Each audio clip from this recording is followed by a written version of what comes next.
So now we're moving on to the prehistoric Aegean. Really what we're dealing with is Bronze Age Greece. So this is not ancient Greece with the Pantheon and a bunch of naked sculptures.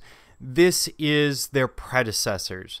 It's really the time of Homer, not the yellow cartoon character, but the Trojan War and all of that.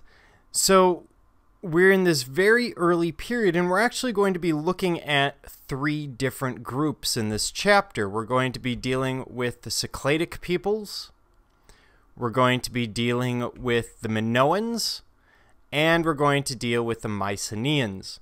Later, these will all be grouped together as the Greeks, but we haven't gotten there yet. Now, people live in this area of the Aegean Sea as far back as the late Paleolithic, and we have villages forming during the Neolithic. The peak of this civilization, what we call Aegean Civilization, was the second millennium BCE, between 2000 and 1200 BCE. And this is well behind Mesopotamia, Egypt, and South Asia, but this is one of the first major European groups. And we have those three areas that we've talked about. I should also point out, at this point, there's massive trade throughout the Mediterranean. The Egyptians are trading with the ancient Aegean.